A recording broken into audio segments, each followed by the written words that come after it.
Hello, and welcome to Poems You Need, where two poets who believe in the transformative power of language share the poems that sustain and inspire us. Hi, I'm Melissa Studdard, And I'm Kelly Russell Agodon. and today we are sharing poems by Geffrey Davis. He has a new book out, as you can see here. Oh, we both have it. Wonderful. And I'm going to read a poem called Self-Portrait with Waiting. And I was attracted to this poem for a lot of reasons, which I will talk about later. But just to start out, I wanted to say that the thing that initially got me was how really seamless and organic it is in terms of the metaphors and the imagery, how they're like so simultaneously powerful and delicate. It's almost like they land they land to you like a leaf, just drifting down from a wind or something, but they're so powerful at the same time. So I will get started with my poem, Self-Portrait with Waiting. The first time I saw fog rewrite a river's face, matter's transformation offered its myth about change.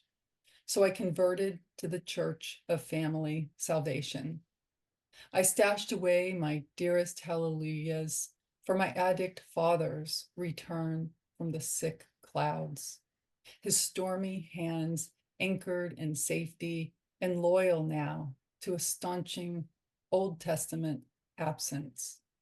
I even tried praying against all other longings until I felt nothing but scorned hope.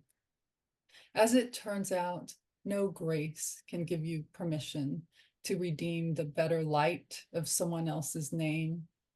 But who hasn't been hurt by the good book of faith or by mirrors silvered before our shattered belief in becoming?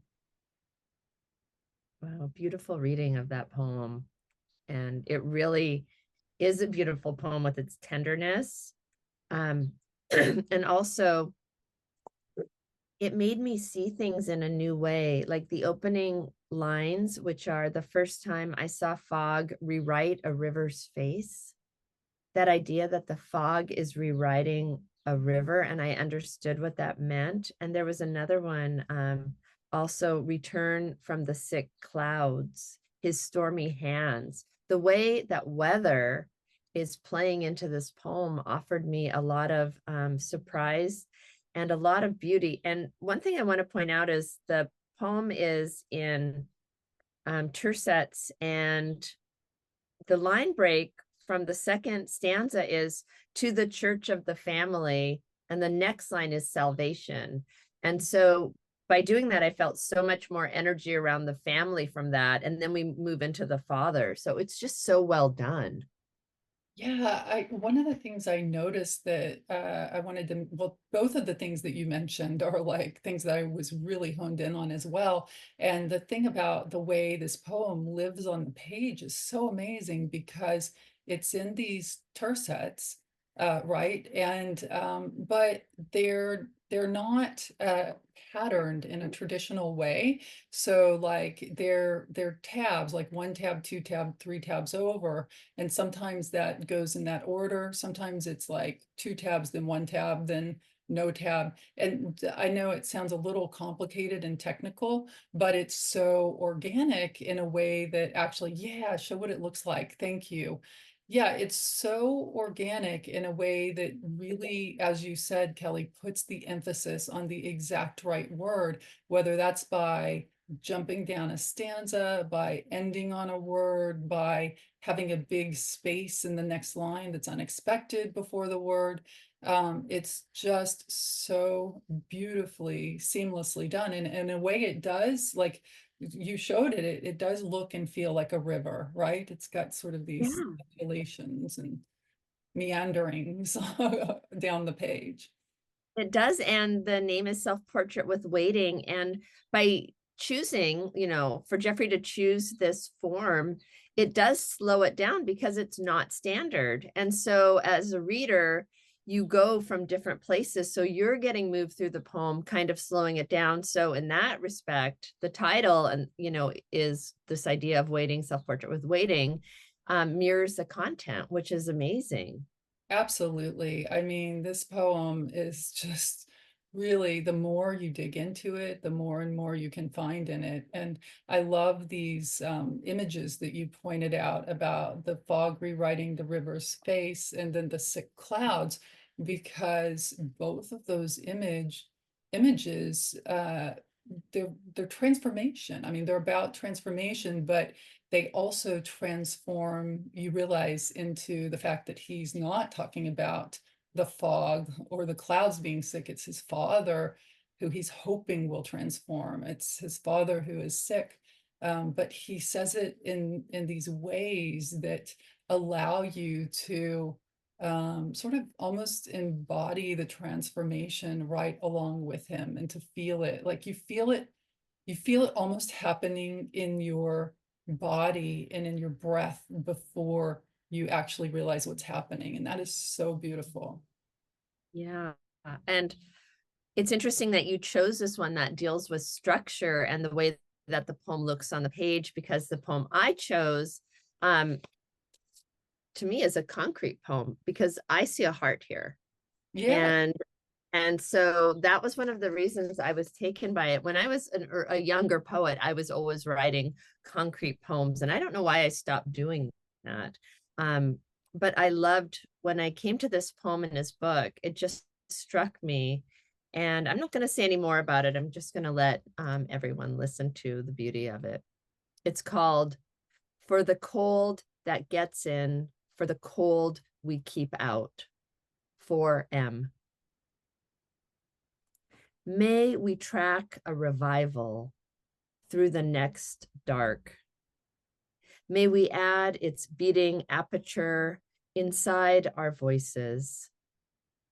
May we go silent before a sunrise while stalking some winter body that seems static, like this freezing forest of slender cedar and secret deer, just to see the light cooling, then plunging whatever we can know of, hungers roaming there all along. Distinction, a miracle in slow and sudden stages. Same with each windy feeling that floods or drains our chambers, like joy, like change, like peace. All we might want our living to be. What a gorgeous reading of a gorgeous poem.